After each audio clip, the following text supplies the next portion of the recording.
तुम्हें पता है कि ये घर मेरे लिए नंबर 1 प्रायोरिटी है। और नैज़ी भी।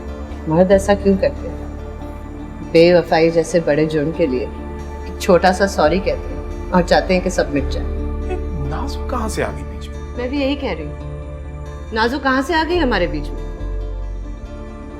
बेवफाई सिर्फ एक मर्द और एक औरत के नामुनासिब रिश्ते से नहीं होती।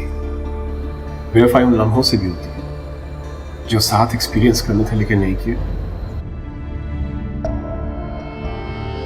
तुम्हें याद है तुमने मुझसे आखिरी बात क्या कही थी? उसको हमेशा लगता था कि वो ठीक है और मुझे लगता था कि मैं गलत ही नहीं हो सकती। तुमको अपनी कसम जाने जा, बात इतनी मेरी मान लो।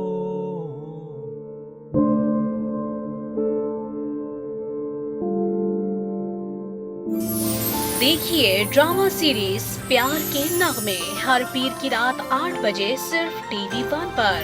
आपसे रिश्ता है